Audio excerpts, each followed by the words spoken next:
दोस्तों, क्या आप जानते हैं आज हम एक ऐसी अभिनेत्री की बात करने जा रहे हैं जिन्होंने 80 और 90 के दशक में अपनी शानदार अभिनय और कमाल की खूबसूरती से लाखों दिलों पर राज करती थी, जिनकी नृत्य और अदाओं की दुनिया दीवानी थी, जो अपनी खूबसूरती और टैलेंट के बल पर महज 17 साल की उम्र में ही मिस इंडिया चुन ली गई थी। लेकिन क्या आप ये जानते हैं कि एक फिल्म की शूटिंग के दौरान इनके साथ कुछ ऐसा हुआ था कि इनकी रूह कांप गई थी और उसका असर सालों तक इनके दिलो दिमाग पर रहा था। क्या आपको पता है कि एक फिल्म सेट पर एक जमाने के फिल्म निर्देशक ने इन्हें प्रपोज किया और प्रपोजल ठुकराने के बाद इन्हें फिल्म की शूटिंग के दौरान काफी परेशानियों का सामना करना पड़ा था। और क्या आप ये यकीन कर पाएंगे कि उस दौर की एक जानी मानी शादीशुदा सिंगर का बसा बसाया हुआ घर तोड़ने का आरोप इन पर लगा और इन्हें इस कदर आलोचनाओं का शिकार होना पड़ा कि हताश होकर इन्होंने अपनी अच्छी खासी करियर को छोड़कर अमेरिका चली गई थी। तो बताएंगे सब कुछ, आप बने रहिए हमारे साथ वीडियो के अंत तक। तो हम आज बात कर रहे हैं साल 1993 में आई फिल्म दामनी की एक्ट्रेस मीनाक्षी सिसाद्री की, जिन्होंने फिल्म दामनी में अपनी बेहतरीन एक्टिंग से लाखों दिलों पर छा गई थी। इन्होंने इस फिल्म में ऐसी एक्टिंग दिखाई थी जिसे आज भी भूल पाना नामुमकिन है। मीनाक्षी सिसाद्री का जन्म 16 नवंबर 1963 को सिंदरी बिहार में हुआ था, जो कि अब झारखंड में है।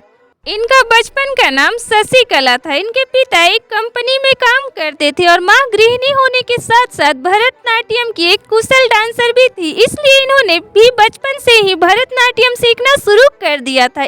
इनकी शिक्षा झारखंड से ही हुई। पढ़ाई के दौरान मीनाक्षी अक्सर डांस कंपटीशन में हिस्सा लिया करती थी। उनका डांस और उनकी खूबसूरती देखकर उनके दोस्त कहा करते थे कि तुम्हें तो मॉडलिंग करनी चाहिए।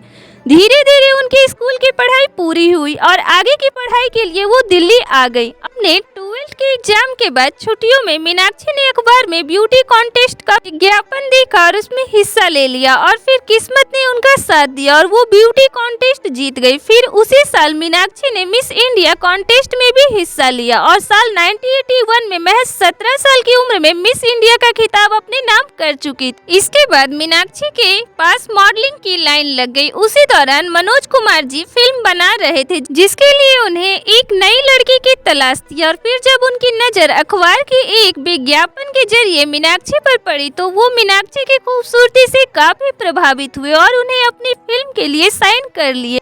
ऐसे ही मीनाक्षी ने अपने फिल्मी करियर की शुरुआत साल 1983 में आई फिल्म पेंटर बाबू से की, लेकिन अफसोस ये फिल्म कुछ खास कमाल नहीं दिखा पाई। इसी फिल्म की शूटिंग के दौरान उन्हें सुभाष घई की फिल्म हीरो का ऑफर मिला। हम आपको बता दें, सुभाष घई ने ही इनका नाम शशि कला से बदलकर मीनाक्षी सिसाद्री कर दिया था और ऐसे ही एक नई अदाकारा का जन्म हुआ। इस फिल्म में इनके अपोजिट जैकी श्रॉफ थे। साल 1983 में उनकी फिल्म हीरो रिलीज हुई, साथ ही सुपरहिट साबित हुई। ऐसे ही मीनाक्षी सिसाद्री बन गई स्टार। इसके बाद तो मीनाक्षी सिसाद्री की किस्मत ही पलट गई। उनके पास फिल्मों की लाइन लग गई, जिसके बाद मीनाक्षी ने फिर बेवफाई, मुकद्दर का फैसला, मेरी जंग, गंगा जमुना सरस्वती, बड़े घर की बेटी, घायल और घातक जैसी बेहतरीन फिल्में की। मीनाक्षी ने उस दौर के लगभग सभी बड़े अभिनेताओं के साथ काम किया। राजेश खन्ना, जितेंद्र, अमिताभ बच्चन, अनिल कपूर, जैकी श्रॉफ, सनी देओल और ऋषि कपूर जैसे बड़े अभिनेताओं के साथ काम किया और बुलंदियों पर पहुंच गई। आपको बता दे, वैसे तो मीनाक्षी सिसाद्री की हर फिल्म खास रही, पर उनकी एक फिल्म दामनी में मीनाक्षी की एक्टिंग की वजह से उन्हें काफी लोकप्रियता हासिल हुई और फिल्म में उनके शानदार अभिनय को आज भी याद किया जाता है। सुभाष घई के बाद राजकुमार संतोषी ने मीनाक्षी को अपने फिल्म में साइन किया, जो थी घायल, दामनी और घातक।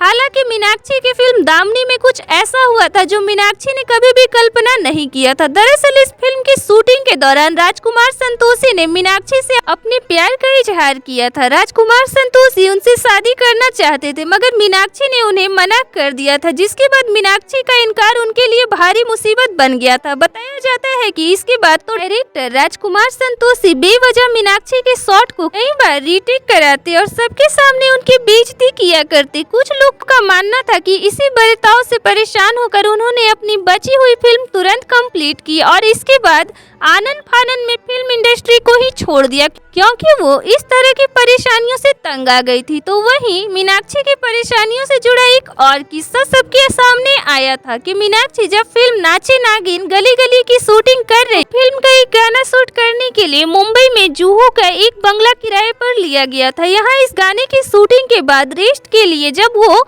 बंगले में जा रही थी, तभी एक शख्स ने उन पर अचानक अटैक कर दिया था। मीनाक्षी काफी घबरा गई थी और जोर जोर से चिल्लाने लगी थी और तभी उनकी आवाज सुनकर कुछ लोग दौड़कर आए और मीनाक्षी को उस शख्स से छुड़वाया। उस शख्स ने मीनाक्षी को इस कदर जकड़ रखा था कि छुड़ाने के बाद घंटों तक डर से कांपती रही थी मीनाक्षी। फिर उस शख्स को पुलिस के हवाले किया गया तो पूछताछ में पता चला कि वो मीनाक्षी का एक पागल तरह का फैन था जो कि उनको पाना चाहता था। ऐसे ही फिल्म जुर्म से जुड़ा एक किस्सा है जो कि आप जानते होंगे। दरअसल फिल्म जुर्म का गाना जब कोई बात बिगड़ जाए कुमार सानू ने गाया था। इस फिल्म के प्रीमियर पर उनकी मुलाकात हुई थी फिल्म की अभिनेत्री मीनाक्षी सिसाद्री से और फिर ये मुलाकात धीरे धीरे प्यार में बदल गई थी। दोनों एक दूसरे को डेट करने लगे थे। इस बात का खुलासा तब हुआ जब कुमार सानू के सिक्योरिटी ने अपने एक इंटरव्यू में कहा था कि कुमार सानू की कई गर्लफ्रेंड्स रही हैं और अभी भी वो मीनाक्षी सिसाद्री को डेट कर रहे हैं।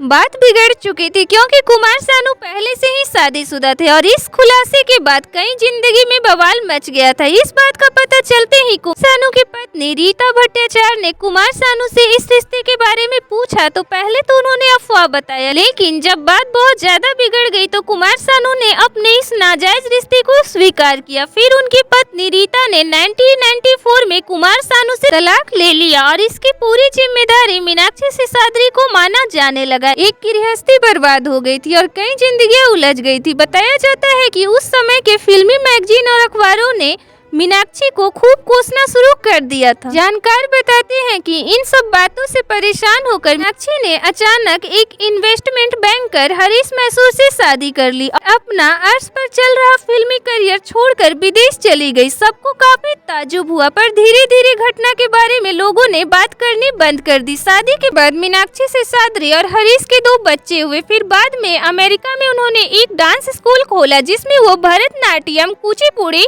डांस सिखाती हैं। स्कूल का नाम है चेरिश डांस स्कूल। इसके जरिए वो कई चैरिटी शो भी ऑर्गेनाइज करती है। मीनाक्षी ने अपने फिल्मी करियर में कई बेहतरीन फिल्मों में काम किया जिसके लिए उन्हें कई अवार्ड भी मिले। हालांकि उन्हें कोई फिल्म फेयर या नेशनल अवार्ड तो नहीं मिल सका, लेकिन वो कई बार इसके लिए नॉमिनेट जरूर हुई थी। को बता दें, मीनाक्षी सिसाद्री 90 की उन एक्ट्रेस में गिनी जाती है जिन्होंने अपनी बेहतरीन एक्टिंग और अपनी गजब की खूबसूरती से लाखों दिलों में बसी हुई हैं और आज भी उनकी यादगार फिल्मों को देखा जाता है। तो कुछ ऐसी थी मीनाक्षी सिसाद्री की लाइफ से जुड़ी जानकारी।